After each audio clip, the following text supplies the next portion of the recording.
हम लोग पढ़ रहे हैं, देखिए हम लोग का स्पेशल सीरीज चल रहा है अमीनो एसिड्स। ओके, अब देखिए हम लोगों ने क्या क्या इसके बारे में पढ़ लिया है। तो हम लोगों ने पढ़ लिया है अमीनो एसिड का क्लासिफिकेशन, है ना, और अमीनो एसिड की प्रॉपर्टीज़, और प्रोटोनेशन एंड डीप्रोटोनेशन का कंसेप्ट, प्रोटोनेशन एंड डीप्रोटोनेशन का कंसेप्ट पढ़ लिया है। एंड द मोस्ट इम्पॉर्टेंट जो टॉपिक हमने पढ़ा है उसमें से है कि amino acid net charge calculation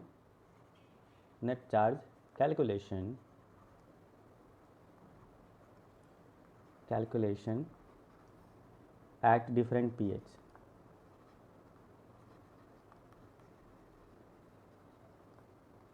at different pH।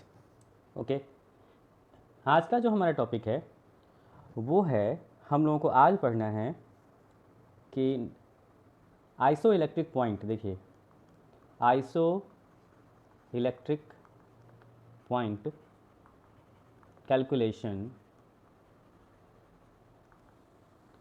Of amino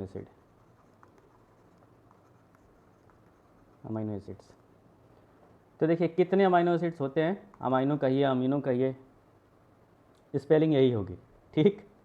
तो देखिए हम लोग 20 अमीनो एसिड्स के बारे में जानते हैं, इनका नाम हम लोगों ने पढ़ा हुआ है।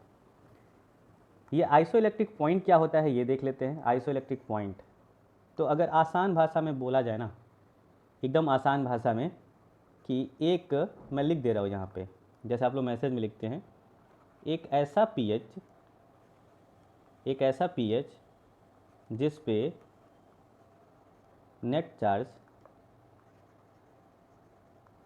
अमीनो एसिड पे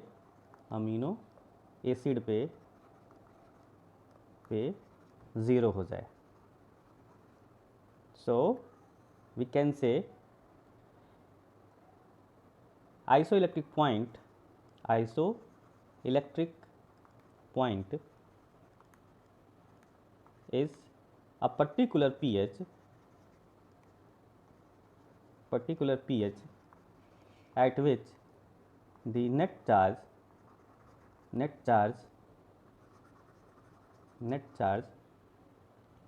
on amino acid is 0। देखिए साइंस है, और साइंस आपको समझ में आना चाहिए, चाहे वो जिस लैंग्वेज में आप समझ पाएँ। आप हिंदी में कहेंगे हिंदी में समझाऊंगा, इंग्लिश में कहेंगे इंग्लिश में समझाऊंगा। वैसे इंग्लिश मेरी बहुत तेज़ नहीं है, बहुत अच्छी नहीं है, लेकिन साइंस समझाने के लिए एकदम सफिशिएंट है।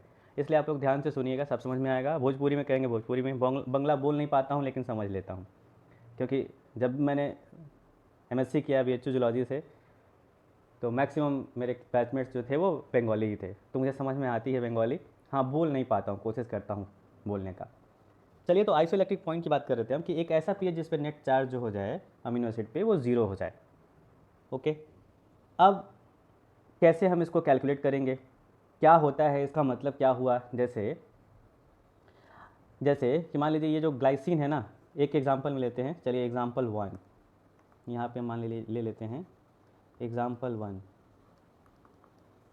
और यहाँ पे क्वेश्चन लिख दिया गया कि calculate the pi value of glycine.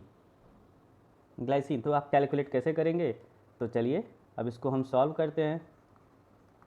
Solve कैसे किया जाएगा, सॉल्व करने के लिए हमें एक पीएच पता करना है जिस पे नेट चार्ज 0 हो। तो यहाँ देखिए कि हमारे पास ग्लाइसिन है, तो ग्लाइसिन का एक स्ट्रक्चर हमको याद होना चाहिए, याद भी होगा आप लोगों को, कि COO- हम ज्विटरैनिक फॉर्म में ही लिखेंगे, क्योंकि हमारे सेल्स या किसी लिविंग बीइंग के सेल्स में एक्वस मीडियम का जो पीएच होता है वो स्लाइटली बेसिक 7 पॉइंट समथिंग होता है, और समथिंग मतलब 7.1 या R2। तो आप उस कंडीशन में ज्विटरैनिक फॉर्म में ही रहता है, इसलिए हम इसको ज्विटरैनिक फॉर्म में ही रख रहे हैं। और पहले जैसे हमने लास्ट लेक्चर में बताया हुआ है कि इसको बोलते हैं सी अल्फ़ा, और ये कायरल नहीं है इसलिए ये ऑप्टिकली एक्टिव भी नहीं है। और हमें क्या दिख रहा है, तो और हमें दिख रहा है, ये देखिए यहाँ पे सी टर्मिनल है, और हमें क्या दिख रहा है, यहाँ पे एन टर्मिनल है। और मेरी पिछली क्लासेस से आप लोगों को पता होगा, अच्छे से पता होगा कि ये देखिए अच्छे से पता होगा कि इसका पीएच हम लोग मान के चलते हैं 2.3 और इसका पीएच मान के चलते हैं 9.6। ओके, तो अगर इसका हमें पीएच पता करना है, इसका हमें आइसोइलेक्ट्रिक पॉइंट कैलकुलेट करना है, तो हम कैसे कैलकुलेट करेंगे? इतनी चीज़ें तो हमें प्रीवियस लेक्चर से ही पता है। एक छोटा सा कंसेप्ट जो मैं बार बार बताता हूँ और बार बार कहता हूँ कि आपको याद होना चाहिए, मैं फिर से दोहरा देता हूँ, ऑल्दो थोड़ा बोरिंग लगेगा आपको, लेकिन फिर से मैं दोहरा देना चाहता हूँ क्योंकि वो कंसेप्ट बहुत ज़्यादा इंपॉर्टेंट है। और वो ये है कि ऑक्सीजन हो या सल्फ़र हो, अगर इसका डीप्रोटोनेशन होगा, देखिए इतना ही आप लोग अगर क्वेश्चन सॉल्व कर रहे होंगे ना, तो यही प्रॉब्लम आ रही होगी कि डीप्रोटोनेशन होगा तो निगेटिव चार्ज आएगा, और अगर इसका प्रोटोनेशन होगा तो इस पर ज़ीरो चार्ज आएगा, ZERO, ज़ीरो। और अगर नाइट्रोजन है तो नाइट्रोजन का अगर डीप्रोटोनेशन हो रहा है तो वो होगा ज़ीरो, और अगर इसका प्रोटोनेशन हो रहा है तो ये हो जाएगा पॉजिटिव। ये अगर कंसेप्ट आप लोगों को याद हो गया है, इतना अगर कंसेप्ट आप लोगों को याद हो गया ना, तो कोई भी ऐसा क्वेश्चन नहीं होगा आइसोइलेक्ट्रिक पॉइंट या पीआई वैल्यू कैलकुलेशन का कि आप लोग कर नहीं पाएँ। इतना एकदम निश्चिंत रहिएगा, 100% की गारंटी है। मैं इसलिए इस पर एम्फेसाइज़ कर रहा हूँ कि जब मैं पढ़ता था तो मुझे यही प्रॉब्लम होती थी कि मैं इसको कैसे समझूंगा, कैसे सॉल्व करूंगा, बार बार भूल जाता था, रटो भूल जाता था। तो ये कंसेप्ट तैयार किया। इतना अगर आपको कंसेप्ट तैयार है तो you can deal with any question. बहुत इंपॉर्टेंट है ये, इसलिए हम इसको घेर दिए हैं। घेरना समझते हैं ना आप लोग? This is very important points मैं बताते जा रहा हूँ। तो अब मेरी लैंग्वेज और मेरा तरीका पढ़ाने का आप लोगों को समझ में आने लगा होगा, तो मेरे साथ रहिए, आप लोग बहुत कुछ सीखेंगे। ये कंसेप्ट हो गया। अब हम क्या करते हैं, वही अब हम लेते हैं अपना एक बीकर। देखिए ये रहा हमारा बोरोसिल का बीकर, और इसमें हम डाल देते हैं एक्वस मीडियम। ये देखिए, तो इसमें हमने डाल दिया एक्वस मीडियम, और इस एक्वस मीडियम का कोई पीएच, राइट? तो चलिए एक काम करते हैं, एक्वस मीडियम का डिफरेंट पीएच ले लेते हैं। जैसे मान लीजिए कि अगर हम ले लेते हैं पीएच 7.0, तो पीएच 7 पे अगर नेट चार्ज पता करना है, देखिएगा पीएच 7 पे अगर नेट चार्ज पता करना है तो हम क्या करेंगे, इसके बाद पीएच 7 पे हमें नेट चार्ज पता करना है, तो अब हम क्या करेंगे कि हम यहाँ पे जो ग्लाइसिन है ये हमको पता है, यहाँ पे हम लिख देते हैं ग्लाइसिन। तो अब हम क्या करेंगे कि ग्लाइसिन में देखिए आर ग्रुप आयनाइजेबल होता नहीं है, सिर्फ एन टर्मिनल और सी टर्मिनल हैं। तो एक काम करते हैं, यहाँ पे लिख देते हैं एन और सी। अब एन टर्मिनल पे देखिए अगर पीएच 7 है, फिर से अगर यहाँ पीएच 7 है और यहाँ पे पीएच 9.6 है, कहीं कहीं 9.8 दिया होगा, कहीं कहीं 9.9 दिया होगा, तो कहीं 9.5 भी दे सकता है। तो 7 से इसका पीएच ज़्यादा है ना, यानी कि हम लोग अच्छे से जानते हैं, फिर से दोहरा दें इस कंसेप्ट को, कि अगर पीएच ज़्यादा होगा इसका मतलब ये हुआ कि लो, LOWE नहीं, लो H+ आयन कंसंट्रेशन, और पीएच अगर कम होगा इसका मतलब हुआ हाई H+ आयन कंसंट्रेशन। तो देखिए अगर यहाँ पे पीएच कम है, यहाँ पे देख रहे हैं आप लोग, यहाँ पे पीएच कम है, यानी कि यहाँ से यहाँ पे H+ आयन आएगा, और यहाँ पे पीएच देखिए कितना है 2.3, यानी यहाँ से H+ आयन यहाँ पे जाएगा, यानी कि नाइट्रोजन का प्रोटोनेशन होगा तो +1, और ऑक्सीजन का डीप्रोटोनेशन होगा क्योंकि ऑक्सीजन है तो ये हो जाएगा -1। अब आप लोग ये भी कह सकते हैं सर ये पहले से ही माइनस है तो माइनस कैसे होगा, ये देखिए ये +1 था और ये -1, plus minus cancel, net charge हो गया 0। मैं इस कंसेप्ट को भी अभी बताऊंगा आप लोगों को कि ये पहले से माइनस है तो माइनस कैसे हो गया। ठीक, अभी थोड़ी देर में बताता हूँ, पहले यहाँ देख लीजिए कि यहाँ पे पीएच 7 जो है इसका नेट चार्ज हो गया, पीएच 7 पे नेट चार्ज हो गया 0, और हमारा फॉर्मूला क्या था कि हमारा जो कंसेप्ट था जो हमें समझना था वो क्या था कि एक ऐसा पीएच जिस पे नेट चार्ज जो है वो 0 हो जाए, तो क्या pH7 पे नेट चार्ज ज़ीरो नहीं हुआ? बोलिए, pH7 पे भी तो नेट चार्ज ज़ीरो हो गया। तो अगर pH7 पे नेट चार्ज ज़ीरो हो गया तो क्या हम मान लें कि ग्लाइसिन का जो पीआई वैल्यू है, बोलिए, तो क्या हमें ये मान लेना चाहिए कि ग्लाइसिन का जो पीआई वैल्यू होता है वो 7.0 होता है? नहीं। हम बताएंगे अभी कैसे इसको चेक किया जाता है, कैसे चेक किया जाता है ये पूरा हम आप लोगों को भी बताते हैं। एक कंसेप्ट जो यहाँ पे एक ये जो फंस रहा होगा आपके दिमाग में कि ये पहले से माइनस है तो फिर माइनस कैसे होगा? तो देखिए, कोई भी अमीनो एसिड जब बनता है, कोई भी अमीनो एसिड जो है वो पहले से ही चार्ज नहीं रहता है। क्या होगा? अमीनो एसिड का स्ट्रक्चर क्या होता है? COOH, और इधर देखिए ये क्या रहेगा? NH2H और H। ये नॉर्मल अमीनो एसिड है, ठीक है। मैं लिख देता हूँ आउटसाइड एक्वस मीडियम। आप कहेंगे कि सर बनता अमीनो एसिड सेल में ही है तो आउटसाइड एक्वस मीडियम कैसे हो जाएगा? राइट। तो जैसे ही सिंथेसिस इसकी हुई, ठीक है, और हमारा ये वीकर, हम बोले हैं वीकर को लिए रहिएगा, पिछले क्लास से हम बोल रहे हैं, भूलना नहीं चाहिए। तो ये जो हमारा वीकर है, ठीक, चलो थोड़ा सा बड़ा कर दिया हमने जानबूझ के, ओके। तो ये जो हमारा वीकर है, पूरा एक्वस मीडियम भर देते हैं इसमें, राइट।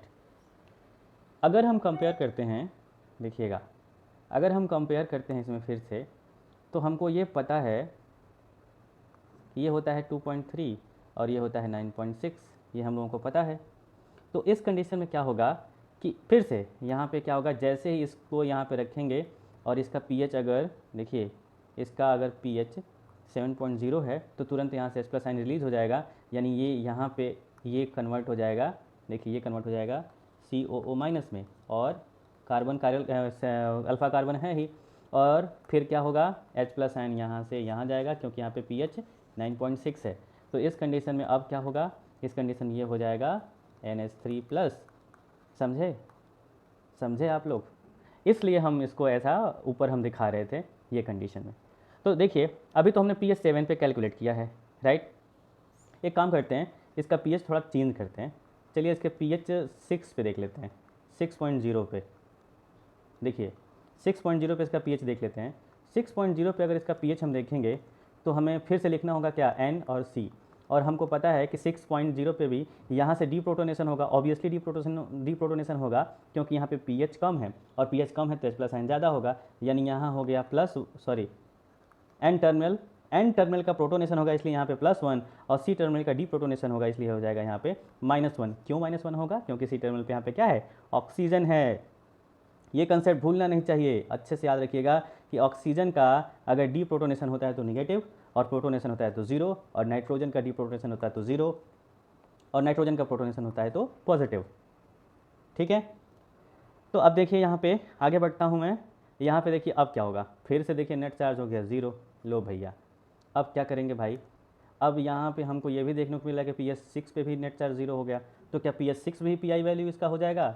ऐसे ही अगर 2-3 बार और देख लिया जाए, जैसे मान लीजिए इसका हम pH कर देते हैं 5, इसका pH कर देते हैं 5.0, तो 5.0 पे भी देखिए, 5.0 पे भी N और C, N टर्मिनल का प्रोटोनेशन होगा और C टर्मिनल का डी प्रोटोनेशन होगा, तभी नेट चार्ज यहाँ पे हो गया 0। अगर हम यही लेके चलते हैं, देखिए अगर हम यही लेके चलते हैं और यहाँ पे लिख देते हैं pH 4, ओके, pH 4, तो pH 4 पे भी ये देखिए, pH पे 4 पे भी N टर्मिनल पे प्रोटोनेशन होगा +1, और C टर्मिनल पे डी प्रोटोनेशन होगा क्योंकि C टर्मिनल का होता है 2.3 और ऑक्सीजन होता है तो -1, और ये हो गया 0। अब क्या करेंगे भाई? ठीक है, तो अब देखिए यहाँ पे कि pH 4, pH 5, pH 6, pH 7, और एक और थोड़ा आगे बढ़ के चलते हैं, थोड़ा कोई बड़ा pH ले लेते हैं। ठीक है, तो अब ये देखिए, तो pH 8.0, pH 8.0, ये देखिए pH 8.0, और pH 8.0 पे नाइट्रोजन, कार्बन। ठीक है, तो अब यहाँ देखिए फिर से यहाँ पे N टर्मिनल पे प्रोटोनेशन होगा और C टर्मिनल पे डी प्रोटोनेशन होगा -1, फिर से ये हो जाएगा 0। अगर हम pH 9 पे चलते हैं, 9.0, देखिएगा pH 9.0, तो pH 9.0 पे भी यहाँ हो जाएगा क्या, C टर्मिनल पे N टर्मिनल और C टर्मिनल, फिर भी यहाँ पे 9.0 देखिए, अगर इसका pH 9.0 कर देते हैं फिर भी यहाँ पे pH ज़्यादा है, यानी H प्लस आयन यहीं ज़्यादा होगा, यानी कि फिर भी यहाँ पे 1 और यहाँ पे -1 और हो गया 0। अब भैया अब जो है ये देखिए, राइट, तो अब जो ये ग्लाइसिन है, ये देखिए, अब ये जो ग्लाइसिन है ये हो गया है समस्या इसको, ठीक। अब ये पड़ गया है समस्या में कि सर अब कहाँ फंसा दिए, ये बेचारा जो है देखिए, अब ये बेचारा परेशान है, ग्लाइसिन ये कहाँ फंसा दिए सर, क्योंकि इसको जो है पीआई वैल्यू पता करना था। सोचिए कि ये ग्लाइसिन है, ठीक है, और इस ग्लाइसिन का देखिएगा, इस ग्लाइसिन का जो नेट चार्ज 0 है वो आ रहा है pH 4 पे भी, pH 5 पे भी, pH 6 पे भी, pH 7 पे भी, pH 8 पे भी, pH 9 पे भी, इन सब पे जो नेट चार्ज आ रहा है, नेट चार्ज कैसे कैलकुलेट करते हैं ये भी हम बता चुके हैं आप लोगों को। तो जो नेट चार्ज आ रहा है वो आ रहा है 0। और एक बहुत ज़्यादा इम्पोर्टेंट कंसेप्ट मैं आपको बता दे रहा हूँ, ध्यान रखिएगा, ये कंसेप्ट आप लोगों से बिल्कुल भूलना नहीं चाहिए। मैं यहाँ पे बहुत ज़्यादा इम्पोर्टेंट कंसेप्ट यहाँ पे बता दे रहा हूँ। वो कंसेप्ट क्या है, तो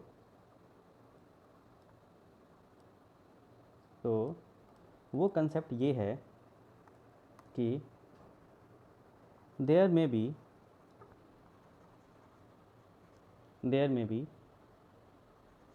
many pH at which the net charge on the amino acid, कभी कभी मेरी इंग्लिश एकदम इंग्लैंडियन हो जाती है, तो amino acid is 0 ZeRO, but isoelectric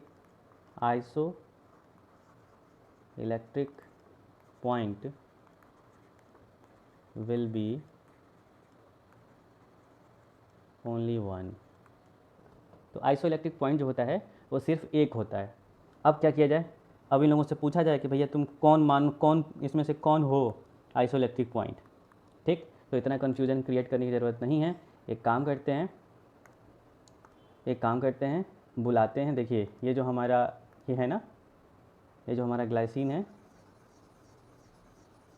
ठीक है, इस ग्लाइसिन को अब खुश करते हैं, ठीक, और ग्लाइसिन को बताया जाएगा अब ग्लाइसिन को बताया जाएगा कि इसका आइसोइलेक्ट्रिक पॉइंट क्या होगा। तो अब इस कंडीशन में ये करेंगे हम, ये देखिए 2 pH वैल्यू होता है, एक होता है pK1 और एक होता है pK2, ठीक। इस कंडीशन में जो है pK1 है वो 2.3 और pK2 है 9.6। अब हम क्या करेंगे, यहाँ पे एवरेज ऑफ 2 pK दोनों का हम एवरेज निकाल लेते हैं। तो एवरेज क्या हो जाएगा, 2.3 9.6 is equal to 11.9 divided by 2 is equal to 5.9। तो जो 5.9 होगा वही हो जाएगा इसका पीआई वैल्यू। तो अब आप कह रहे होंगे कि सर इतना घुमाए क्यों, शॉर्टकट में पहले ही बता देते कि सीधे सीधे काम करो कि इन दोनों का पीएच ले लो, निकाल लो। देखिए मेरी बात एकदम ध्यान से सुनिएगा, मैं आप लोगों को इसलिए पढ़ा रहा हूँ कि आप लोग किसी को पढ़ा सको, किसी को बता सको। मैं सिर्फ इसलिए नहीं पढ़ा रहा हूँ कि आपका कोई क्वेश्चन जाके फटे सॉल्व कर लो। देखो फट से क्वेश्चन तो सॉल्व हो ही जाएगा, लेकिन आपको आ जाएगा कि आपको कोई भी क्वेश्चन सॉल्व कैसे करना है। जैसे यहाँ पे ग्लाइसिन दिया हुआ है, अब ऐसे ऐसे एग्जाम में क्वेश्चन आ रहे हैं कि अननोन अमीनो एसिड दे दिया, उसके 2-3 पीएच दे दिए, और आप कह रहा है कि इसका पीआई वैल्यू बताइए, तो आप कैसे निकालोगे, उसका भी तरीका है। इसलिए मेरी बात एकदम ध्यान से सुनिएगा कि मैं आप लोगों को, देखिए कई तरीके हैं, राइट, कई तरीके हैं इसका पीआई वैल्यू कैलकुलेट करने का। वो पीआई वैल्यू कैलकुलेशन भी मैं आप लोगों को आसानी से बता सकता हूँ, लेकिन मैं चाहता हूँ कि आप लोग सबसे जो डिस्क्रिप्टिव है वो भी जानो। एक शॉर्टकट है, एक लॉन्ग कट है। देखिए पीआई वैल्यू कैलकुलेशन का जो है वो एक शॉर्टकट भी है। तो शॉर्टकट जो है वो तब जानना चाहिए जब लॉन्ग कट आपको पता है। ठीक है, तो मैं पहले लॉन्ग कट बता रहा हूँ, उसके बाद से आप लोगों को शॉर्टकट बताऊंगा। ये पता नहीं लॉन्ग कट कोई वर्ड होता भी है या नहीं, लेकिन मान लीजिए कि एक्सप्लेन करके मैं बताऊंगा, राइट। तो इसलिए आगे बढ़ते हैं। ये निकाल लिया हमने, इसका हम आसानी से कर लेंगे, कहीं कोई दिक्कत नहीं है पी वैल्यू कैलकुलेट करना। ओके, चलिए अब एक काम करते हैं। तो हमारे पास जो अमीनो एसिड हैं उनका लिस्ट, उनके नाम हमको पता है, अच्छे से पता है, जिसमें से हम यहाँ पे दिखा देते हैं नॉन आयोनाइजेबल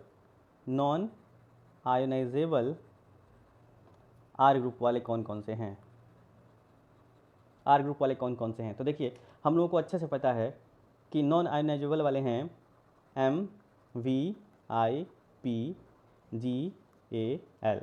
हो गया ये। और कौन कौन सा है, टायरोसिन तो होगा नहीं, क्योंकि टायरोसिन वाई जो आता है आयोनाइजेबल में, तो हम यहाँ पे ले लेते हैं फिनाइलएलानिन, ट्रिप्टोफैन, और एक आ जाता है यहाँ पे सिस्टीन, तो यहाँ पे हम ले लेंगे थ्रियोनिन, ग्लूटामिन, एस्पेराजिन, सेरीन, और यहाँ पे हो जाता है क्या, YCKHRDE। तो यहाँ पे देखिए 1 2 3 4 5 6 7 8 9 10 11 12 13, तो देखिए 13 ये हो गए और 7 ये हो गए, टोटल 20 अमीनो एसिड हो गए ना। और यहाँ पे हम यहाँ पे दिखा दे रहे हैं कि आयोनाइजेबल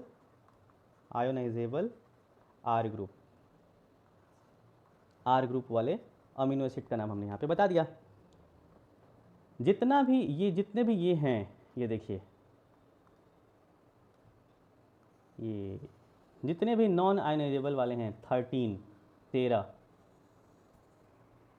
राइट, जितने भी ये 13 हैं उनका पीआई वैल्यू अगर आपको निकालना है, इनका अगर आपको पीआई वैल्यू निकालना है, पीआई कैलकुलेशन, ठीक। तो इस कंडीशन में आपको करना क्या होगा, एक ही तरीका है, pk1 plus pk2 divided by 2, और जो आएगा XYZ जो भी आएगा वही इसका आंसर हो जाएगा, जो कि हो सकता है किसी का 2.3 हो सी टर्मिनल का, या किसी का, क्योंकि ये जितने अमीनो एसिड हैं सबका अमीनो एसिड स्ट्रक्चर में COO माइनस, और यहाँ पे NH3 प्लस H, और यहाँ पे हो जाता है आर ग्रुप, और आर ग्रुप नॉन आयोनाइजेबल रहता है। तो बस ये 2.3 लगभग, मैं इसकी गारंटी नहीं ले रहा हूँ, न दे रहा हूँ कि 2.3 ही होता है, मैं फिर से बता रहा हूँ, हो सकता है यहाँ पे 2.1 हो और यहाँ पे 2.9 हो, कुछ भी हो सकता है, इसी के बीच का होगा, इसलिए हमने यहाँ पे एवरेज ले लिया है। और यहाँ पे 9.6 ये भी हमने एवरेज यहाँ पे लिया हुआ है, अप्रॉक्सीमेटली एवरेज लिया हुआ है, तो ऐसे कैलकुलेट कर लेंगे। अच्छा, अब ये देखिए यहाँ पे इस कंडीशन में कि इनका कैसे निकालें, इनका पीआई वैल्यू कैलकुलेशन, इनका जो है पीआई वैल्यू कैलकुलेशन कैसे होगा, यहाँ तक आप लोगों को समझ में आया। अगर किसी को पूछना है तो वो हैंड रेज कर सकता है, एनीवन, किसी को कुछ पूछना है इसमें से, अगर पूछना है तो बताइए, हैंड रेज करिए। नहीं पूछना है, चलिए अच्छी बात है, नहीं पूछना है, यहाँ तक समझ में आया, तो अब हम आगे बढ़ते हैं।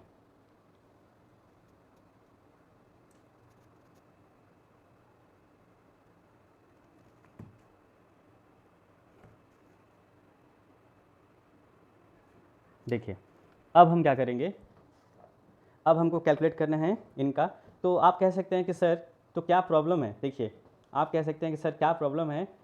एग्जाम्पल में मान लीजिए ले लिया टायरोसिन TYR, और इसके लिए हमने क्या किया, इसका स्ट्रक्चर बना दिया, जिसमें हमने लिख दिया कि COO माइनस, और इधर लिख दिया NH3 प्लस, और यहाँ लिख दिया H, और यहाँ लिख दिया, ये एरो बना दिया हमने, एरो नहीं बनाना चाहिए वैसे, ठीक है, आपको समझने से मतलब है। यहाँ पे मान लीजिए हमने लिख दिया TYR, और हमको पता है कि ये एरोमेटिक है, OH होता है, और इनका pH, चलिए pH लिख लेते हैं। तो pH हमको पता है, ये होता है 2.3, ये होता है 10.5, देखिए ये पिछली क्लास में हमने बताया है, आपको याद होना चाहिए, ये होता है 9.6, ठीक है। इनके आर ग्रुप का pH याद है आप लोगों को, आर ग्रुप का pH, इसका 10.5, इसका 8.5, इसका भी 10.5, इसका 6.04, इसका 12.5, इसका 3.9, इसका 4.0, और इसमें आर ग्रुप में होता है नाइट्रोजन, इनमें होता है ऑक्सीजन, इसमें होता है ऑक्सीजन, और इसमें होता है सल्फर। इतना, यही हैं आयनाइजेबल वाले, यही हैं, यही असली हैं। बेटा आप नेटवर्क में नहीं हो, इसलिए आपकी आवाज़ क्लियर नहीं आ रही है।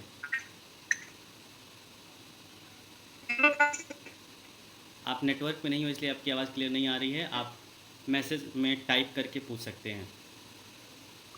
टाइप करके आप पूछिए, आपकी आवाज़ नहीं क्लियर आ रही है।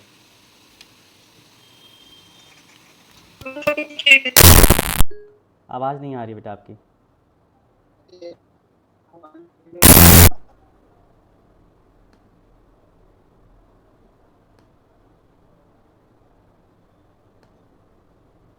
दीक्षा दीक्षा आप डिसकनेक्ट कर दीजिए, आपकी आवाज़ नहीं आ रही है। बाकी लोगों को समझ में आ रहा है? अक्षरा, दीक्षा, आपको समझ में आ रहा है? बताइएगा।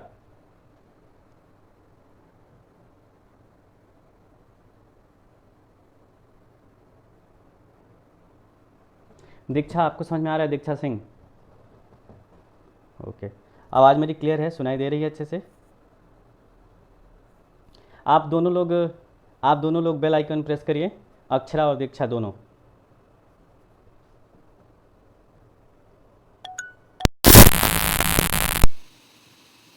अक्षरा और दीक्षा सिंह।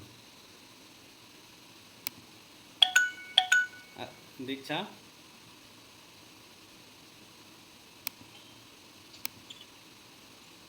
हाँ अक्षरा आवाज़ आ रही है? Yes sir. दीक्षा सिंह आवाज़ आ रही है? Yes sir. आपकी आवाज़ बहुत स्लो आ रही है, थोड़ा और तेज़ बोलिए। यस सर, आपकी आ रही, मेरी आ रही है? हाँ आ रही है। अब क्वेश्चन क्या है, ये क्वेश्चन पूछिए, आराम से पूछिए। Okay sir. सर आपने जो ये रिटर्न किया है हाँ अगर मतलब ये तो कंडीशन है ना, दीक्षा श्रीवास्तव, अगर आपकी नहीं आवाज़ होगी नहीं आ रही है। आप सर मैसेज में अगर टाइप करके नॉर्मल पूछ लीजिए, आप मैसेज में टाइप करके पूछ लीजिए प्लीज़, ठीक है? और ये अक्षरा समझ में आ रहा है? ओके यस सर आ रहा है। कुछ पूछना है इसमें से आपको? नो सर, अभी तक कुछ नहीं। ये टायरोसिन वाला सब पूरा समझ में आया कि कैसे किया हमने? यस सर आया है। दीक्षा सिंह आपको समझ में आ रहा है? Yes sir. कहीं कोई प्रॉब्लम? No sir. कहीं कोई प्रॉब्लम होगी तो पूछ लीजिएगा, ठीक? Yes sir. ठीक है, चलिए आप लोग डिस्कनेक्ट कर दीजिए। फिर जो भी अगर आप लोगों को सवाल पूछना होगा तुरंत आप लोग बेल आइकन प्रेस करिएगा, मुझे नोटिफिकेशन आ जाएगा, मैं आप लोगों से बात कर लूँगा। Okay okay sir. चलिए।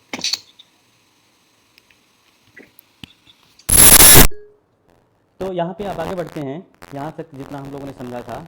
ओके, अब यहाँ से आगे बढ़ेंगे तो हिस्टीडीन का देखिए। अब हिस्टीडीन का जो है वो 3 pH है। अब यहाँ पे हम एक काम करते हैं, दीक्षा श्रीवास्तव आप अपना डिस्कनेक्ट कर दीजिए, आपकी वो कनेक्शन में है अभी। तो 9.6 plus 2.3 plus 6.04 this is equal to कितना हो जाएगा? तो ये हो जाएगा 9, 4 और ये 6, 11 और 6 कितना हो जाएगा? 17 divided by 3 and this will be 6 point, देखिएगा ये हो जाएगा 6.3, हाँ 6.3, अप्रॉक्सीमेटली 6.3 हो जाएगा। आप कैलकुलेट करके देख सकते हैं। अब वो जो हमारे पास वीकर है, देखिए हमारा वीकर जो बार बार हमारी हेल्प कर रहा है।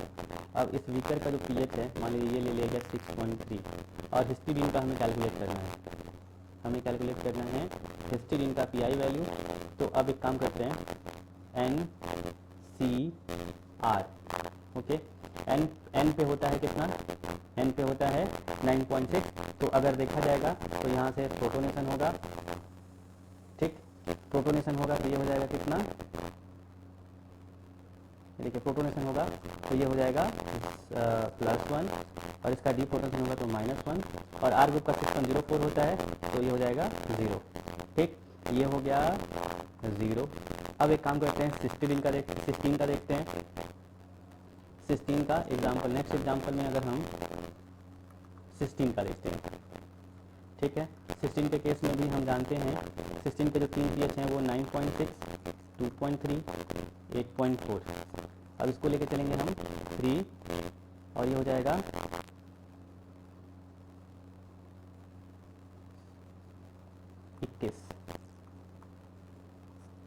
ठीक है, और डिवाइडेड बाई लिखिएगा, और ये हो जाएगा डिवाइडेड बाई 3, है ना, 2 11 और 1 19, और ये हो जाएगा 20, ठीक है। तो 3 से डिवाइड करेंगे तो 6 पॉइंट, बताइए कितना होगा, फटाक से कैलकुलेट करके बताइए।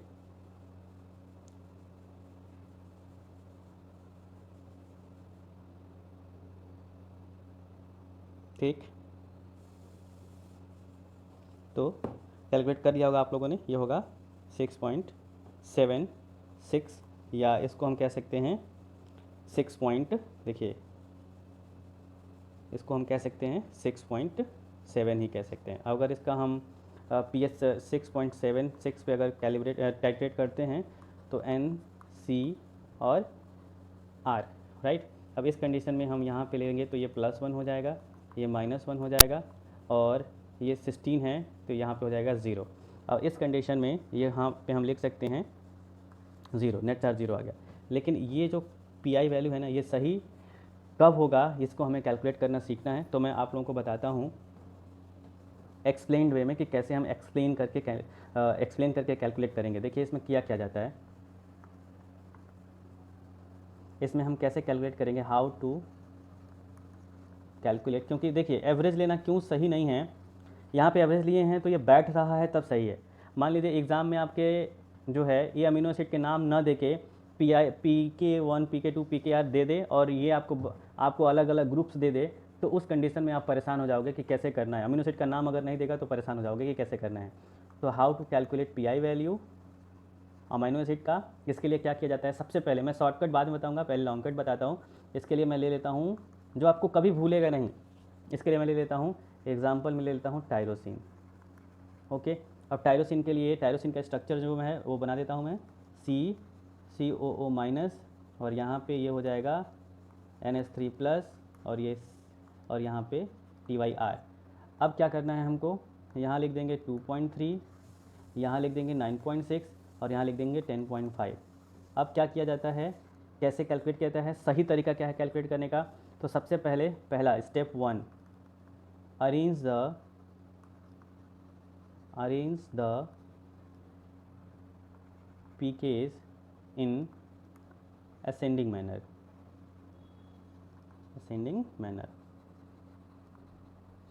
ठीक है, असेंडिंग मैनर में। तो असेंडिंग मैनर में अगर आपको इसको अरेंज करना है तो सबसे पहले आप क्या करेंगे, सबसे पहले जो है लिख देंगे यहाँ पे 2.3, उसके बाद क्या लिखेंगे यहाँ पे 9.6, उसके बाद क्या करेंगे आप 10.5, राइट, यहाँ पे लिख दिया आपने।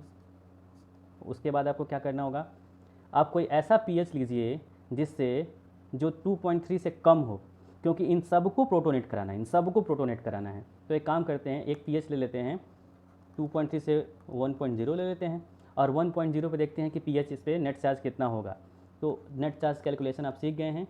अब आप pH 1 पे जो है सीधे यहाँ लिख सकते हैं pH 1 पे कि NCR, N टर्मिनल का प्रोटोनेशन होगा तो ये हो जाएगा +1, और C टर्मिनल का प्रोटोनेशन हो जाएगा तो ये हो जाएगा 0, और इसका R ग्रुप का प्रोटोनेशन होगा तो ये हो जाएगा 0, यानी कि +1।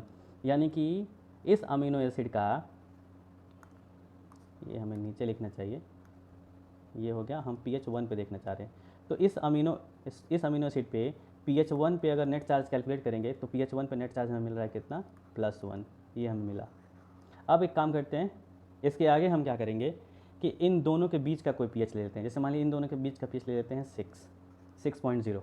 ओके, अब 6.0 से कैलकुलेट करके देखते हैं कि क्या रिजल्ट आता है। 6.0 से NCR। ओके, पता है मैं क्यों मैं बता रहा हूँ आप लोगों को ये, क्योंकि जब PI वैल्यू प्रोटीन का हम लोग कैलकुलेट करेंगे तो ये बहुत हेल्प करेगा। तो यहाँ देखिए ये हो गया NCR, और यहाँ पे N टर्मिनल का प्रोटोनेशन होगा तो +1, C टर्मिनल का डी प्रोटोनेशन होगा क्योंकि यहाँ पे 2.3 आ गया तो ये हो जाएगा -1, और R ग्रुप का क्या होगा, प्रोटोनेशन, तो ये हो जाएगा 0। अब देखिए प्लस माइनस कैंसिल, ये हो गया 0, यानी कि यहाँ पे हो जाएगा 0। तीसरा पीएच जो है वो हमें इनके के बीच का लेना है तो ये हो जाएगा 10.0, ठीक है। अब 10.0 पे जब नेट चार्ज हम कैलकुलेट करेंगे, 10.0 पे टायरोसिन पे अगर नेट चार्ज कैलकुलेट करेंगे तो यहाँ दिया है NCR, N टर्मिनल पे हो जाएगा +1, सी टर्मिनल पे हो जाएगा, नहीं नहीं नहीं नहीं, एन टर्मिनल पे देखिए +1 नहीं होगा, क्योंकि अब यहाँ पे क्या हुआ 9.6 है, तो यहाँ से डी प्रोटोनेशन होगा, यानी कि देखिए, यानी कि यहाँ पे हो जाएगा 0, और यहाँ से डी प्रोटोनेशन होना ही है क्योंकि 2.3 है, तो ये हो जाएगा -1, और यहाँ पे प्रोटोनेशन होगा क्योंकि 10.0 है, ये 10.5 है, यानी H+ आयन यहाँ ज़्यादा होगा क्योंकि pH कम है, तो ये हो जाएगा 0, ये हो गया -1। अब देखिए अगर ये -1 हो गया, ठीक है, अगर ये -1 हो गया, यानी कि यहाँ पे हमने नेट चार्ज कैलकुलेट करके बता दिया कि यहाँ हो जाएगा -1, ये देख लीजिए -1। अब हम क्या करेंगे, ये क्लियर हो गया हम लोगों को, देखिए ये कैलकुलेशन हम लोगों ने सीख लिया, इतना अगर आप लोगों को आ गया तो अब देखिए क्या करेंगे, अब आसान हो जाएगा कोई भी कैलकुलेट करना।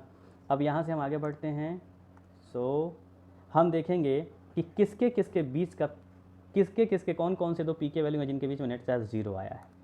तो आई गेस कि जैसे मुझे दिख रहा है आप लोगों को भी दिख रहा होगा, ये देखिए दीज आर 2 pH जिनके बीच में नेट चार्ज कितना आया है, जिनके बीच में नेट चार्ज आया है 0।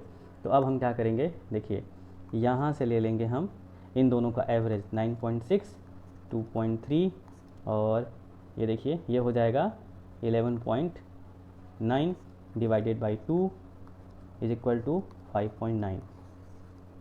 ये सही तरीका है, ओके। और ये टायरोसिन का यहाँ कितना आया था, ये रहा टायरोसिन का, ये कितना आया था 7.1, देख लीजिए 7.1। और अब सुनिए, अगर मान लीजिए यही एग्ज़ाम का क्वेश्चन है, एग्ज़ाम का क्वेश्चन है, मैं कराऊंगा अभी एग्ज़ाम के क्वेश्चंस भी कराऊंगा, तो एग्ज़ाम का क्वेश्चन है और एग्ज़ाम के क्वेश्चन में पता करने के लिए कहा गया है pi value of tyrosine TYR, जिसमें PK1 दे दिया है 2.3, PK2 दे दिया गया है, नहीं दिया गया है तो आपको याद भी होना चाहिए, या दिया गया होगा, मैक्सिमम केसेस में दिया गया रहता है 9.6, और PKR ये दिया हुआ है 10.5, ओके। और ऑप्शंस, अब देखिए मेन मुद्दा तो यहाँ शुरू होता है, option A, B, C, D, और ऑप्शन में दिया हुआ है, यहाँ पे मान लीजिए दिया हुआ है 4.9, यहाँ दिया हुआ है 5.9, यहाँ दिया हुआ है 7.1 और यहाँ दिया हुआ है 8.1, ठीक है। तो आपने जो एवरेज निकाला, ओके, या हमने जो एवरेज निकाला है वो तो आया हुआ है 7.1, और 7.1 पे भी नेट चार्ज हम लोग 0 निकाल के देखे थे कि नेट चार्ज 0 आ रहा था, देखिए 7.1 पे भी नेट चार्ज 0 आ रहा था टायरोसिन पे। लेकिन एग्ज़ाम में सोचिए कि एग्ज़ाम में आप टिक करके आए हैं 7.1 एवरेज निकाल के, और जब आपका आंसर किया रहा है, ठीक, जब आपका आंसर किया रहा है तो उसमें आंसर दिया हुआ है B। अब आप कहेंगे कि सर कैसे हमारा गलत हो गया, हम तो बहुत सही से पढ़े थे, कैसे हमारा गलत हो गया। तो आपका ऐसे गलत हुआ क्योंकि आपको इस मेथड से जाना है, इस मेथड से गलत नहीं हो सकता।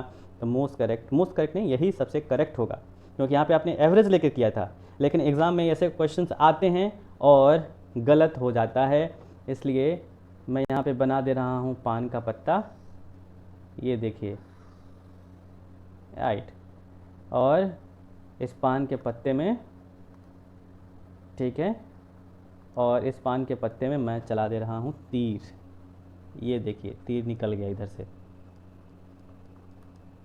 ठीक, क्योंकि ये बहुत इंपॉर्टेंट है ये क्वेश्चन।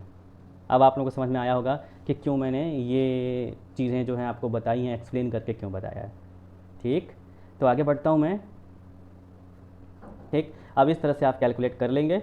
अब मैं आप लोगों को सिखाने जा रहा हूँ examples of pi value calculation, okay. तो ध्यान से सुनिएगा, यहाँ तक किसी को कुछ पूछना है, बोलिए, यहाँ तक किसी को कुछ पूछना है? अभी मैं शॉर्टकट भी बताऊंगा, तो इस वीडियो के लास्ट में या नेक्स्ट वीडियो के लास्ट तक आप शॉर्टकट की टेक्निक सीखनी होगी, तो ज़रूर रहिएगा और आप लोगों को और अच्छे समझ में आएगा। एनीवन, किसी को कुछ पूछना है?